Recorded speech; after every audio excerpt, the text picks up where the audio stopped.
Greetings. This is Steve Folk, And Dave Zook. and we're going to talk with you today about March 1970, the hits from the mid-March 1970 in an effort to talk more about the music and how the music and the popular culture of this era kind of meld together. And Dave, you just have some introductory thoughts about sort of March 1970. What's happening? Well, I'd just like to say that this is conceived as the first of a series of 50 years ago Right. in the top That's 100. right. And the reason that we're doing this is because we don't know shit about the top 100 of this month, 2020. I actually looked at that, by the way. And the first artist name that I recognized was in the top 10, but it was number 10, Justin Bieber, who I despise. Well, And the first artist who I recognized that I have actually listened to willingly and voluntarily was at position number 14. I don't know these people anymore. well, I don't know these acts. I don't know the Yeah. music. So we have to go back about 50 years to there's clearly, talk about things we know. right. There's clearly something to that, but it's also our contention that the music and culture and music are deeply intertwined, and in particularly in the 1970s, it was such a volatile era politically, socially, even some degree economically, that you can see that the charts reveal something about the culture. And so to that end, we're going to, like Dave said, walk through the charts 50 years ago each month. And so today we're going to draw from the Billboard chart from March 21st, 1970. And the number one song in mid-March 1970, Dave, was Bridge Over Troubled Water, Simon and Garfunkel. A couple thoughts about this. All right, listen. I think the way we should go about this is maybe talk about the very first televised Grammys Award, which took place a year later and was giving awards to the people who were on this list, right? Mm-hmm. It was the 13th annual Grammys, and it's interesting. A lot of interesting things went on there, of course, but how much of this, we can do a little bit of trivia here. Certainly. So trivia. So your choice is, all right, light trivia or heavy trivia? I We can go choose heavy on the trivia here. I choose heavy trivia. All right. Well, Mr. Encyclopedia, Well, we'll see. not a surprise that you're going for that. All right.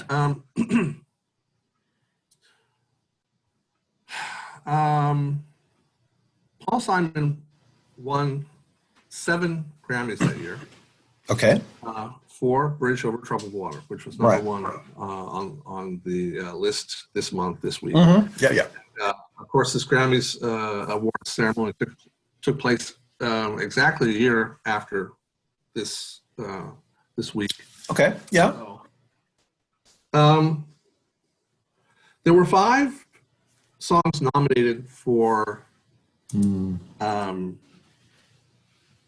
Best Song, Okay. but only one of them, they were all performed in the ceremonies, but only one of them was performed by the group that actually had the hit. Yeah. Okay. Oh. Yeah. That's it. So I take it. Oh, so I take it that Simon and Garfunkel didn't perform this song. No, they didn't. Well, let's go with that. Who performed this? Well, would this be? I don't know. Give me a hint. I'll give you a hint. Okay. She actually received a Grammy for her version of this song a year later in the R&B category. Oh, I'm going to go with Roberta Flack. Oh, not bad, but incorrect. Who is it? Aretha Franklin. Oh, of course. Yeah, Aretha. Yeah. Well, that's a good, see, well, that's, But, Bridge Over Troubled Water has been covered by over 50 artists, so it could be virtually anyone. I, yeah, I think what I'm curious. You've been thinking about this a little bit. What do you count for its popularity right now, though? If it's 1970, March of 1970, what is it? Why did this song become so important? Right, it's on the number one spot for I think 6 weeks. Is that right? Right. Yeah. Yes. Number one, 6 weeks. It remains Simon and Garfunkel's best-selling single. Mm-hmm. Yeah. And it's kind of considered their anthem. And taking a look at the society, as you said, it was a time of great upheaval, and a lot was going on. And this is a song that offers to comfort you in times of discomfort. Yeah, yeah. I think it's the second year of the Nixon administration. Yeah, see, Vietnam is still going on. Absolutely. This is shortly before we have Kent State, so things are just really tense and almost at a burning point. Yeah, it's as tumultuous a time. Well, I mean, I guess you can argue 1968 maybe was a bit more tumultuous, but an enormously tumultuous time. And I would think it's clearly a tour de force by Garfunkel, right? That Garfunkel sings most of the song, and to a degree, right? You'd say that Garfunkel kind of makes this song his own in a way. Oh, absolutely. Yeah, I think this is arguably the most suitable song for his talents of anything that Simon wrote. I think so too. Now, it has become a kind of modern, not just a modern classic, but a kind of modern hymn, a kind of song that's sung at weddings, a kind of song that's sung at funerals. And it will be, I suppose, one of Paul Simon's, I mean, it's one of his legacy songs. Well, and this is interesting because he pushed for Garfunkel to do the solo. And originally, Art did not want to. The falsetto that Simon sang in the demo was very compelling. They said, why don't you do it? But in the end, he did it. And of course, very quickly became enamored with it. He said it's a lot of fun for him to sing. Mm-hmm. But because it's their signature tune, I guess some jealousy came up later on that the thing that is most associated with us is associated with him, with Art Garfunkel, and not so much with me, the writer. Well, just that's sort of their relationship is so tricky. Has been really tricky from almost from the beginning, and so these so it doesn't that doesn't surprise me to hear you talk about that. But getting back to what you were talking about, Simon himself compares this with another one of our top 10 songs, Let It Be. Certainly the instrumentation was similar, but also the idea behind it. Absolutely. We want to comfort you, just let it be, everything's going to be all right. And you're not alone. So it's a message that was clearly right for the time.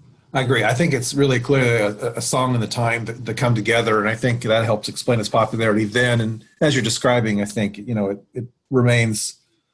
It's entered sort of the American canon of important, great songs. I confess it's not. I don't particularly care for it. In part because it is more of a hymn than it is a song, and I guess that puts me clearly. But Simon was going for even a gospel. Yes, yeah, with the piano and all of this.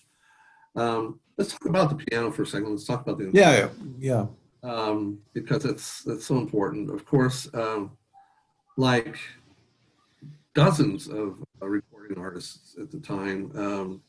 Simon and Garfunkel relied heavily on at least members of the Wrecking Crew, which is the famous Sessions musicians. Yeah, primarily headquartered in L.A. Yeah, right. And Larry Knechtel, who part of Bread, played the piano. And the piano, next to Garfunkel's voice, the piano is what lifts this and makes it so incredible. Absolutely. And it's my understanding that Knechtel largely composed the piano piece. I mean, he's responsible for it. That he had an understanding and appreciation for gospel as well. And so Simon did most of his composing on the guitar, I believe. Yes.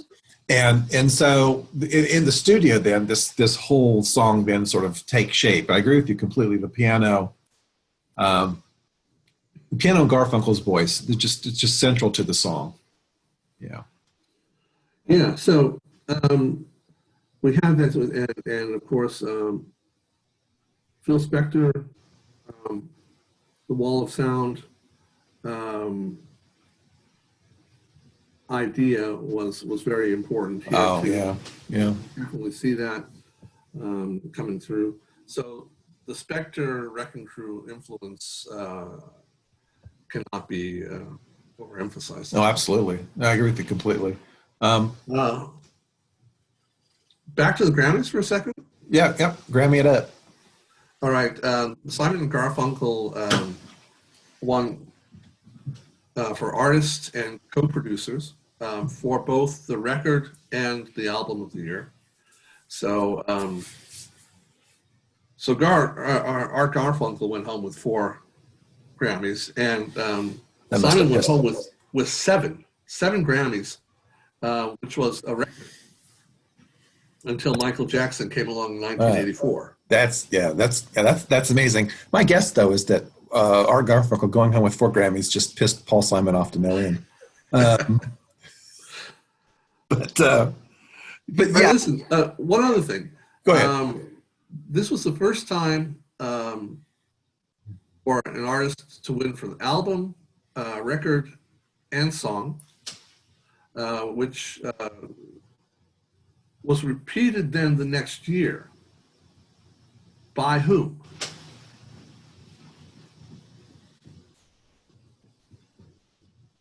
Female artist. Male or female? Female artist. Female, sorry. Female. Oh, that's Carole King. Carole King. For? Well, it's Tapestry. Tapestry. Yeah, absolutely. I mean, this is which is again another. I mean, if you think about it, I mean that album is meant for tumultuous times, and kind of led into the whole California mellow scene that produced the Eagles, absolutely, and Fleetwood Mac, and all that. For sure. Now, excuse me. What do we? What's the legacy? What's the lasting legacy of Bridge Over Troubled Waters? I mean, again, it's on the charts 50 years ago. Well, right. What do you think? It sold 6 million copies, and it's number 48 on Rolling Stone's 500 Greatest Songs of All Time. And radio stations occasionally have their listeners call in and vote for their favorite songs of all time. And those lists, those surveys often place Bridge Over Troubled Water in the top 10. Oh, absolutely. Time. So it's remained incredibly popular. It's a tour de force. I mean, I would, yeah, absolutely. I wouldn't disagree. I just, again, for me, it's always seemed a little forced, a little self-important, and it's just there are other Simon and Garfunkel songs that I'm drawn to. I understand and appreciate the importance of this song, but if you were going to ask me to pick out 5 Simon and Garfunkel tunes to listen to, this would not be one of them. Well, might I suggest that had Paul Simon had his way, you might feel less like that because he wrote 2 verses. Right. Yes. And the producer and Art Garfunkel came and said, those 2 verses are fantastic, but they're the runway, and we need takeoff. We need a third verse to just take off. And the soaring third verse, and so he kind of against his will wrote a third verse, and it was recorded, and it did what they wanted it to do. But that may be the part that kind of bugs you. It might be. If I were to break it down, that's probably it. Or one of the things about it that I don't find particularly appealing. It is. But I think that's the thing that sold it and made it a #1 hit for. And it was the. Oh yeah, I think you're probably right. For 1970, the #1 hit, not just for this. Yeah, week. for the absolutely right, for the entire year. This is the song, the top song. It was a lot longer than most singles. It clocks in at well over 5 minutes. 5 minutes long. Yeah. Which was very unusual. Bob Dylan had a hit with "Like a Rolling Stone," which was also over 4 minutes long. So that's true. Some precedents, but there was and the Beatles had broken some ground by this point in terms of more lengthy singles, but right, it was still unusual for AM radio to play a song that was longer than 3.5 minutes. And this one is. Yeah. But Columbia was behind them, and they pushed it, and so it worked out for them, obviously. Yeah, I just think it's so interesting when you're suggesting here, when you dig a little deeper into the song, it was very much a kind of collaborative effort, very, very collaborative. And I understand that Simon's the principal songwriter and all that. But the kind of magic within the studio, the kind of all of that really, particularly with this song, really helped to give it wings. And so. Well, yeah. Imagine the song without piano. All right. Without the piano part. I can't imagine it without the third verse. I think that was an absolute genius move. So yes. Yeah. There we go. I'm on my island with my disdain for it, but obviously a critical song. So let's move into the top 10. That at #2 in mid-March in 1970 was "The Rapper" by the Jaggerz, one-hit wonder, group out of Pittsburgh. Pittsburgh had a pretty active music scene, I think still does, but certainly in the late 60s, early 70s, really a lot coming out of Pittsburgh. What's interesting about Pennsylvania in particular is that because it is historically, here we go. But historically, because of the geography there's so many mountains that parts of Pennsylvania developed separately from other parts of Pennsylvania. And so if you spend any time in Pennsylvania, you know that central Pennsylvania is very different from western Pennsylvania and so on. This comes to the point about the Jaggerz name. Pittsburgh group, the Jaggerz is local jargon for a kind of thorny bush. It looks Jaggerz like a kind of play on Mick Jagger, Yes. and I think that works in that regard. But strictly speaking, it's sort of local slang for a kind of nasty plant. Jaggerz again. Essentially, this one hit, the Rapper, which is the song about a fast-talking, loose-talking, sweet-talking man trying to seduce unsuspecting girls, and there's nothing really rap related. It's not a forerunner to any connection to rap. It really dates back to when rap meant talking. Informally, and we're going to rap now. Yeah, and that's rap sessions. Rap session, yeah. And so the one other thing I'd just say about it, this is as high as it peaked, #2, and this is really the only song of note from the Jaggerz. There was a member of the Jaggerz, though, a guy by the name of Donnie Iris, who went on 10 years later to some degree of chart success with a couple songs, Aaliyah and Love Is Like a Rock. But the Jaggerz are in many ways sort of the ultimate one hit wonder. I don't know, Dave. Any thoughts or about the rapper? No, in fact, when I saw top 10 list, I couldn't even place the song. I had to once I heard it, I recognized it. But well, fair enough. So number 3 in mid-March 1970 is "Give Me a Little Time" from the chairman of the board, and it "Give Me a Little Time." It peaks at number 3. From Frank Sinatra.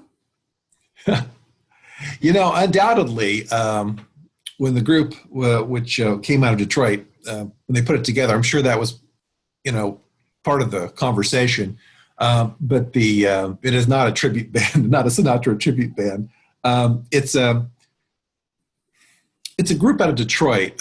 Lead singer was a guy by the name of General Johnson, General Johnson, who had a very distinctive, high. People almost describe it as kind of hiccupy voice. This group had some success on the R&B charts. One of the things that makes the song noteworthy, though, is that it comes from the Holland Dozier Holland stable. They produced the song, and Holland Dozier Holland, geez, they were responsible for dozens and dozens of R&B and pop hits from black groups in the late '60s and into the 1970s. Really, this was sort of the high watermark for the chairman of the board, and I don't have much more to say about it, but it does, I think, suggest something about some things were happening on the pop chart that were interesting. If it's 1970, black artists are scoring big hits on the pop charts. So it wasn't always the case, right? That if you would have gone a little earlier, a decade earlier, the 1960s, the pop charts were largely white artists. I think by the time we get to this, the 70s, early 70s, in a sense, the charts are kind of integrated. Dave, you have a thought about that? Oh, well, apart from to agree with you, no, it's. But it is an interesting development to see. Yeah.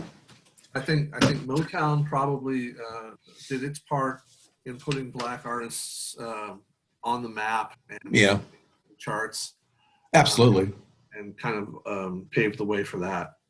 Yeah, I think there's no question about that. And I failed to mention this particular song was not a Motown song, but undoubtedly Motown helped to sort of pave the way. I guess I'm not suggesting that integrated pop charts in any way sort of suggest a more kind of integrated America. I think it's much more complex than that. But, it's just there's a variety of things on the charts in 1970, including at number 4. It is Lennon's solo effort, "Instant Karma." Not one of my favorite Lennon songs, but Dave, you've got a lot of people. For a lot of people, it is their favorite solo Lennon song. I'm not one of those, I'm not one of those people. I do like the song, but it was received incredibly well. It was I think that's right. The first song released by an ex-Beatle that sold over 1 million copies. And this and there were 10 days between the conception of the song and its release. So it was just thrown together at a frantic pace. They got Phil Spector in out of retirement. He had gone into voluntary retirement. Pardon me while I giggle a little bit at any mention of Phil Spector, but right, yeah. So well, yeah, and the producer in this era for sure. There's no getting around Phil Spector in 1970 as little as it was in the early 60s. The man was a freak, a maniac, paranoid and neurotic and dangerous. So more than just peculiar, then. More than just peculiar. Yeah, okay. And his work on Instant Karma actually opened the way. It led to his engagement for the Let It Be album to be the first, I believe that's the first non-Martin produced Beatles album ever. Well, I think that's probably right. I mean, Beatles fanatics might point to the earliest of early recordings of the Beatles, but yeah, Okay. it's certainly. But no, you're right. But so Spector worked with the Beatles. He worked with Lennon solo, and he also worked with Harrison. All Things Must Pass. Incredible. Yeah. And Harrison played guitar, was lead guitar on this Instant Karma, as well as Billy Preston, who also was working on Let It Be. And, kind of a fifth Beatle by the end of the run. Yeah. This is obviously early solo Lennon. This is Lennon spreading his wings. This is also Lennon, deeply, deeply influenced by Yoko and so on. Do you have any? Can you give us? I don't know. I won't ask you what the song means, but what's the impetus here? What do you think that what's driving this for Lennon? Well, Lennon spent the New Year's Eve of 1970 in Sweden, meeting the ex-husband of Yoko Ono and his new wife, and they spent New Year's together, and we're talking about the idea that karma was not simply something that took place over many different lifetimes, but it was also something that worked in this world, in this life. It had immediate consequences. And that's just something that apparently stuck with him, and he stewed over that for a couple of days, and at some point sat down and wrote this, and called Phil Spector, who was in London for some reason, and said, "Come in here, I've got a monster, let's get it produced." That adds something to any sort of interpret. I mean, when you think about the song, the song for me does sound like you say it's 10 days from inception to recording, and it sounds like it. There's something kind of rushed and raw. I guess raw if you like it, and then rushed if you're sort of like not crazy about it. Immediate. But there we go. We'll talk more about Lennon, but your impressions of Lennon as a solo artist. Well, I think you're right. He was very influenced by Yoko. I think that the point at which he was most influenced by her artistically was with the Double Fantasy album, 1980. I think that's right. Yeah. Which was unfortunate. First of all, it shouldn't have been a double fantasy. It should have been a single fantasy with one artist and one. Well, one LP. But all right. Aside from that, what we're talking about now is a period of time when John and Yoko were both very involved in the peace movement. That's right. They had just got over their Give Peace a Chance, Benton for Peace thing, and had cut their hair from that, and it was all still very fresh. It's Yoko has gotten a lot of stick, and we'll certainly talk about Yoko more over the next few shows. But there's no question that they were a kind of symbiotic pair, and they were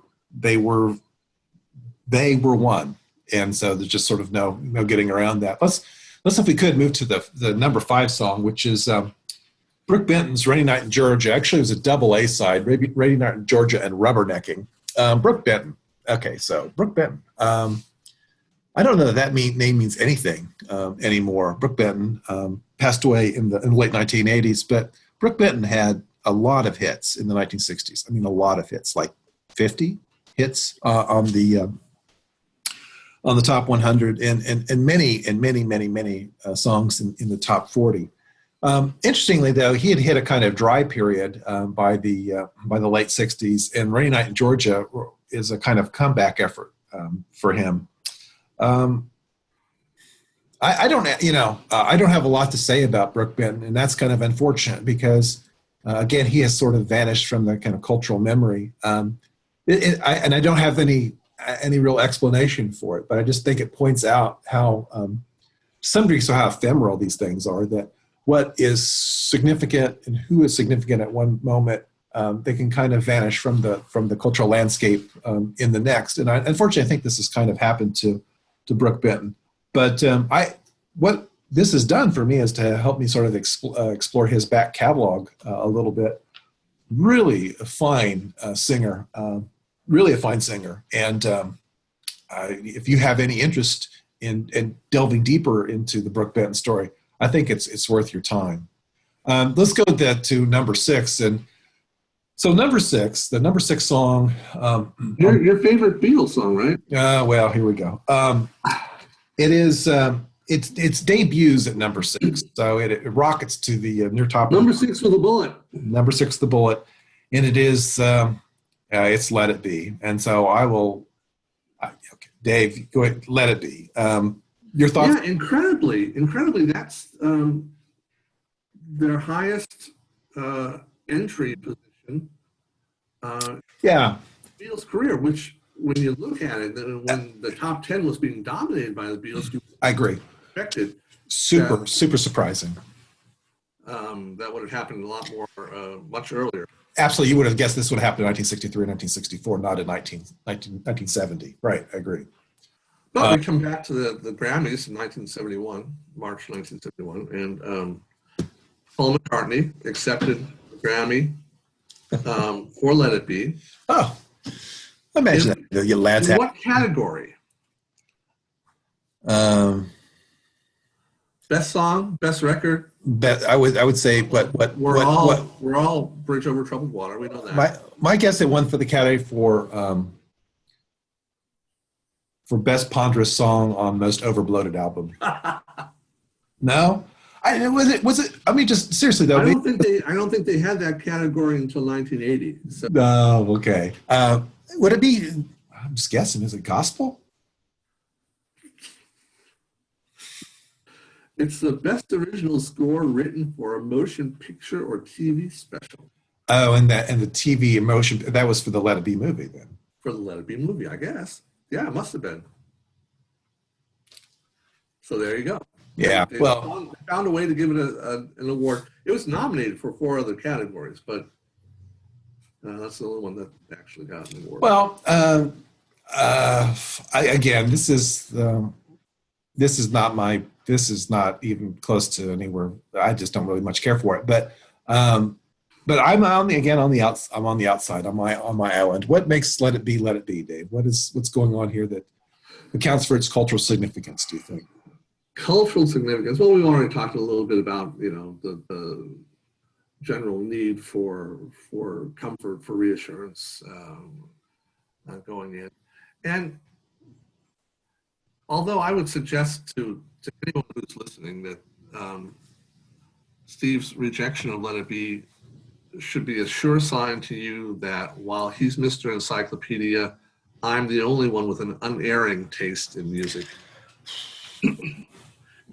Rolling Stone considered "Let It Be" to be number 8 of the 100 greatest Beatles songs, and it holds the top spot in the fans' top 10. Number 20 in Rolling Stone's 500 greatest songs of all time. So again, clearly many people really, really love this song. Well, I guess my main complaint is that it's just not long enough. I just wish there was more "Let It Be" at the end. Why not go on for another 4 or 5 minutes?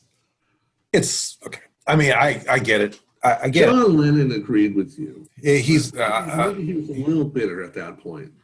Maybe he was just on target. Whatever. I get why people. are drawn to the song. I get its enduring appeal. It's just, whew. All right. For me. The background, of course, for anyone who doesn't know, is that Paul McCartney had a dream. Mm-hmm. He always has a dream. In which he was visited by his mother, who died of cancer when he was 14. Mm-hmm. And she visited him in a dream during the White Album session, where there was already some tension going on between the band members. And she said, let it be. It will be okay.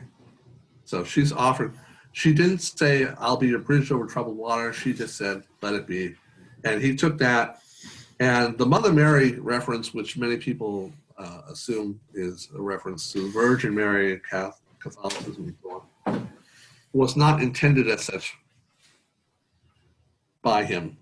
But he says people should interpret it however they want. The only thing that Paul McCartney works harder at than songwriting is to explain the genesis of his songs. Every key song comes to him in a dream. Everybody asks him. So he had a dream, and his mother whispered, "Hey, bulldog." I mean, that just doesn't really work. So I don't know. Okay, yeah, but he had a dream, and okay. You are so cynical. All right. I think it's all. I mean, okay. I am. It's a wonderful song. It's a song that's delivering comfort for probably millions of people, and it's one of those songs that will stand the test of time. It is we'd agree that in 100 years, "Let It Be" is still part of the American musical canon on some level. Like many of the Beatles songs. I think like some of the Beatles songs. Yeah, I mean, "Let It Be." Anything else? I want to give you the last word when it comes to "Let It Be." Oh, no, I'm happy to just let it be and okay. Get on to the next one. All right, so number 7. Number 7 is the Hollies. He Ain't Heavy. He's My Brother. Again, think about the times, right? It's 1970. I mean, this is again a kind of song for the times. The Hollies, British group. Formed really a kind of decade earlier when two buddies, Alan Clark and Graham Nash, got together.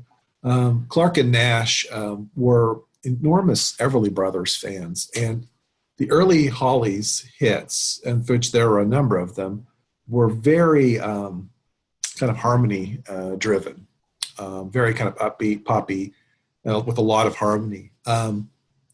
You start to see the real changes in the Hollies starting in 1970. Eventually, of course, this is roughly the time when Nash is no longer. leaves. Nash actually grows enormously frustrated with the Hollies, famously because of the song Marrakesh Express, right? That Nash played this for his not just his bandmates, but really his friends in the Hollies. He thought of them as family, and they just didn't think much of the song, and he felt constrained, and so he moved on and he left the group. Did they not like it, or did they think it was not something that they could? I think both. Not reference, or I think it was both. I think they rejected the song for multiple reasons, and I think that he felt pretty strongly about the song, and I think it also then reflected a kind of maturation and evolution on his part. And so that he had already spent some time in California at that point. Well, that's right. And Laurel Canyon and made some connections there. So he was ready to move on. I think that's absolutely the case. And what's interesting about this song, He Ain't Heavy, is that it's really part of a kind of for the next couple of years, really for the next 3 or 4 years, the Hollies then chart with songs like Long Cool Woman, and then in 74, the air that I breathe, which were very different from Carrie Ann and Bus Stop, the songs that they charted with in the 60s. I mean, it's a group that changed a lot over time. And I think this is I think it's a powerful song. And frankly, it's a song compared to Troubled Water and Let It Be. It's a song that I find more moving, but That's just, again, me. Dave, got a thought about He Ain't Heavy? Oh, well, it's incredibly moving, but I see it as fitting into that group. I wouldn't say that it's less maudlin, which is maybe I think what your objection is to Let It Be and okay. But yeah, and this goes back to the Boys Town. I think they even have a little statue in Boys Town with a young man carrying a younger brother with the. It's interesting. Interesting you mentioned that. That sounds right to me too. Boys Town was established in Nebraska in the 20s or 30s.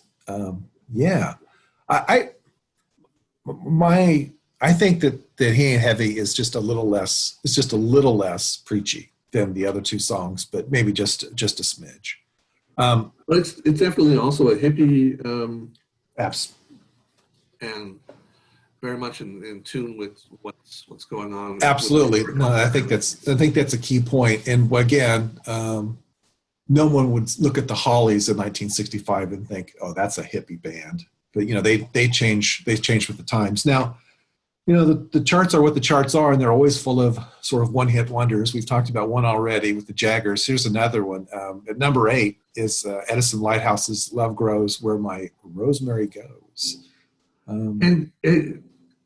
Whether you define Edison Lighthouse is definitely a one-hit wonder.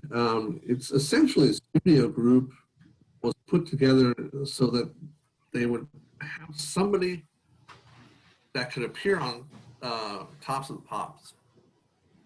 So Top of the Pops again, British TV show that's but was the singer of Edison Lighthouse, Tony Burrows, had actually appeared 3 times on Top of the Pops. This was the 3rd session with him, with 3 different groups. Yeah, he was kind of a sessions vocalist. Yeah.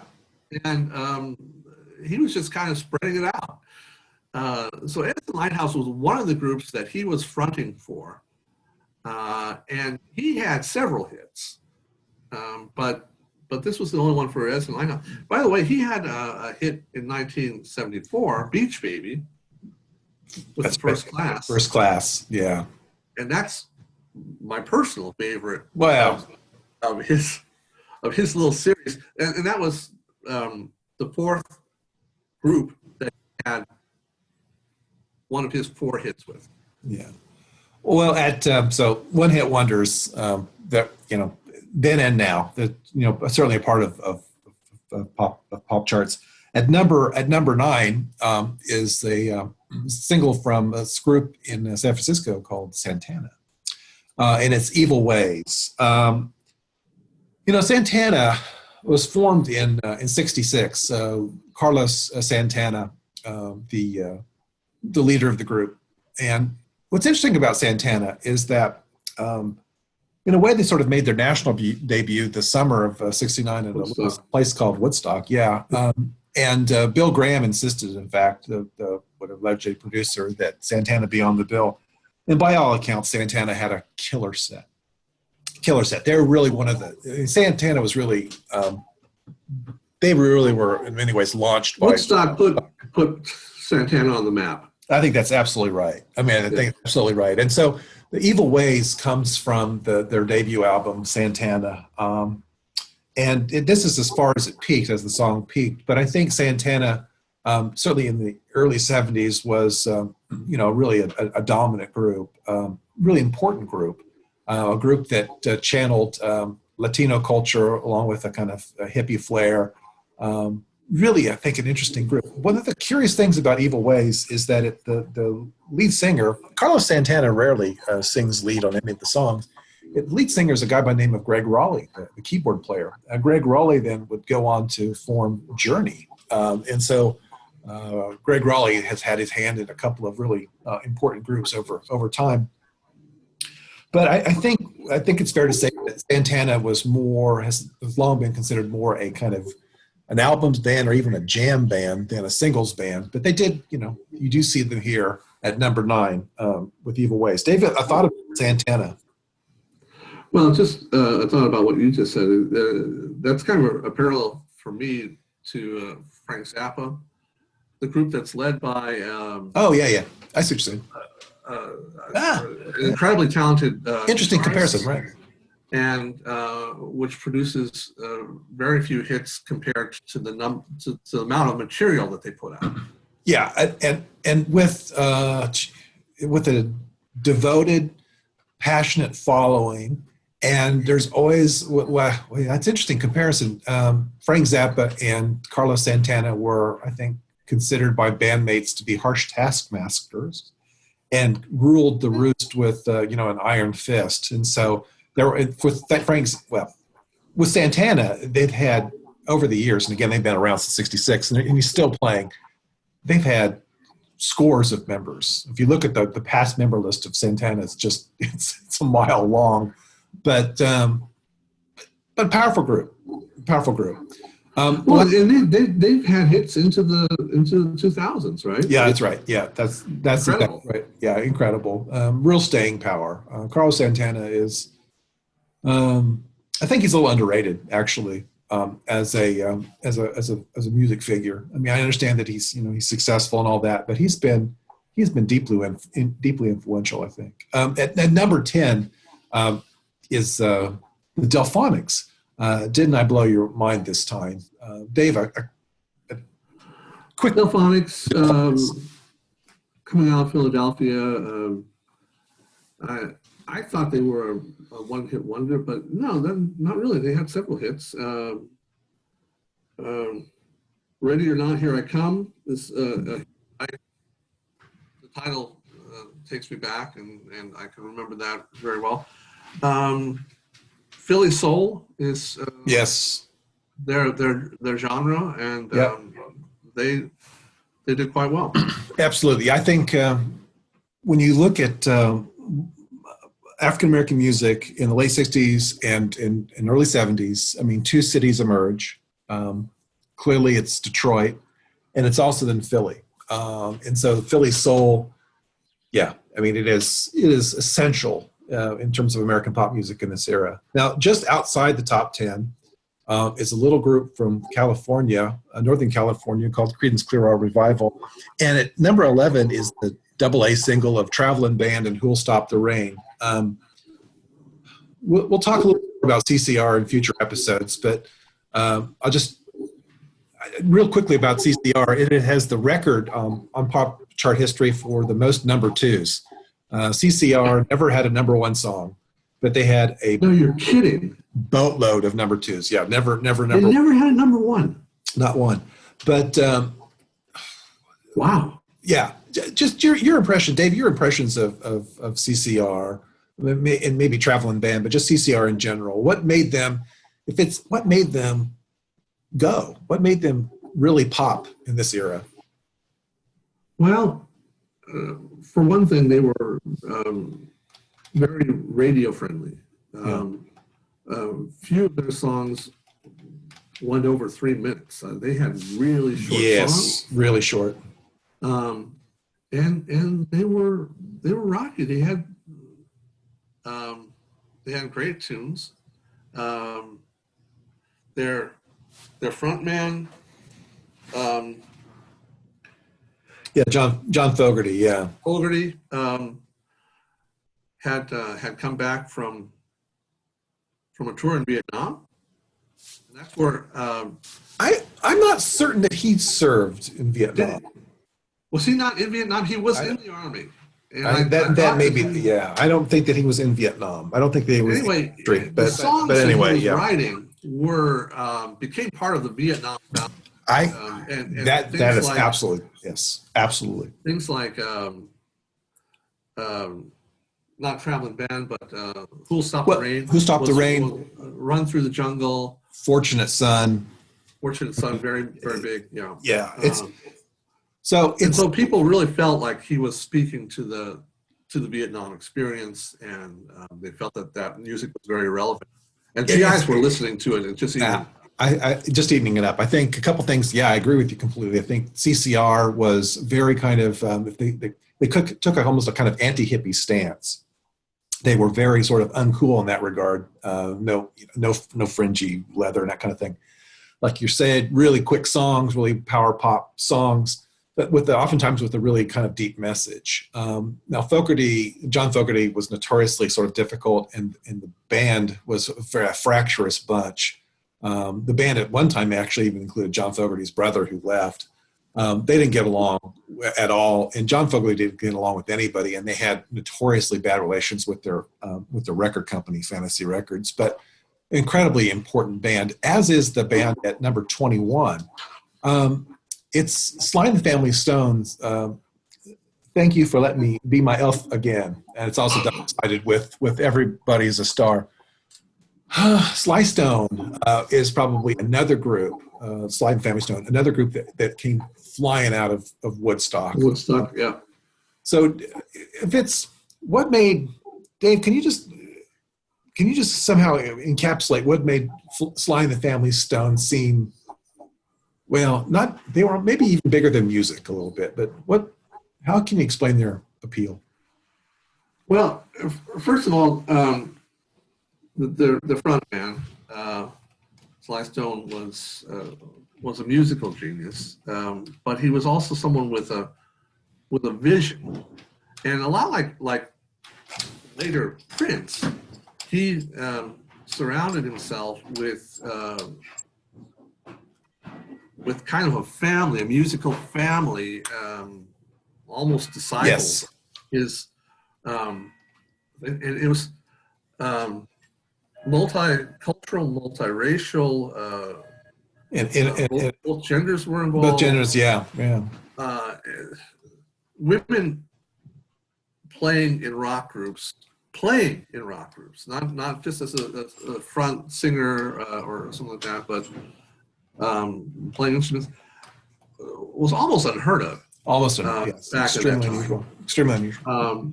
So it was Sly and the Family Stone was a vision of the way things could be. I think that's well said. Yeah, I'd agree with you completely. It's a vision of a kind of aspiration for where America was headed or could become, which makes then frankly the disappearance of Sly and the Family Stone's music, all the more, I think. It's sad. If you think about the people that bounced from Woodstock, whether it was clearly like Hendrix, it's clearly like Santana. Sly and the Family Stone just kind of vanished off the cultural radar. Now, I understand that Sly Stone himself is a troubled individual and had his share of demons, and obviously groups break up, but their music has vanished as well. It's very, very odd, because in this era, if it's 1970, they're everywhere. And today, 50 years later, there's nowhere to be found.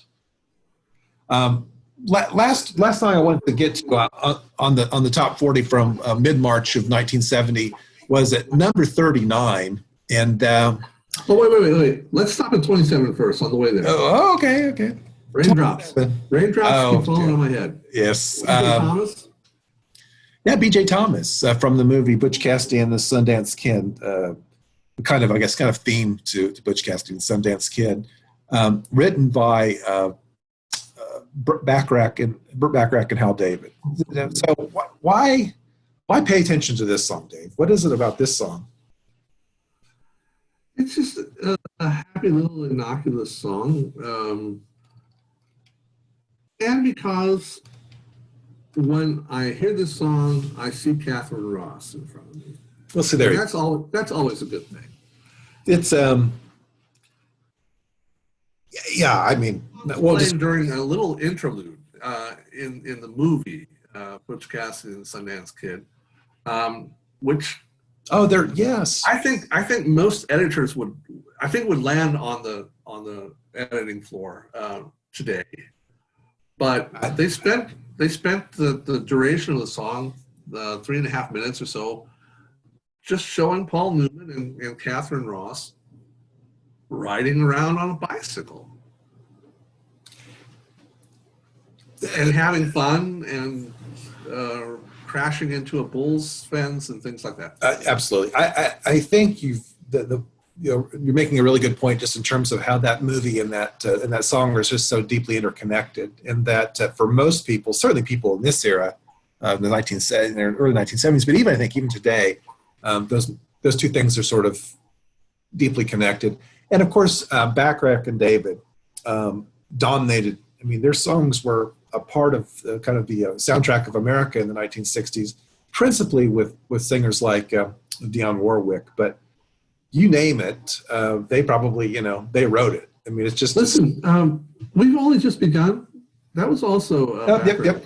That's right. Right. That was nominated in 1971, and the Carpenters were the only group that actually sang the song that they were so there you go. There we go. We got back to full circle. Got back to full circle. And we'll certainly get to talk about the Carpenters in future episodes as well. It's an interesting and kind of curious group or duo or family. Or last song from the top 40 from March 21, 1970 is at number 39, a single from Neil Diamond called Shilo. Not Neil Diamond's top selling hit, not his, it never achieved, it didn't get even close to number one, but it became it's in all of his compilations. It's considered one of his most memorable songs, and his fans would demand to hear it at his concerts.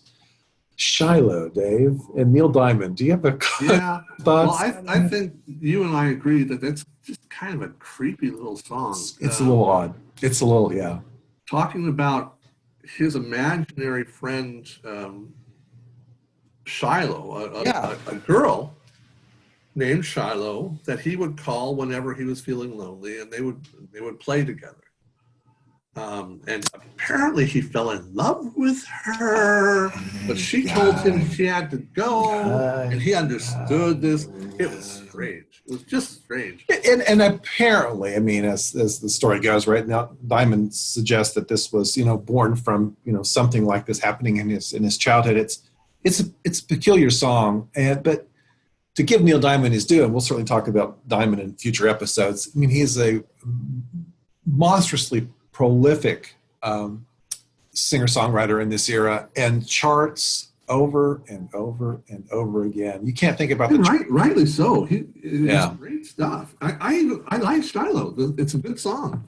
It's just a strange song. I mean, it's like to listen to the lyrics. It's fantastic.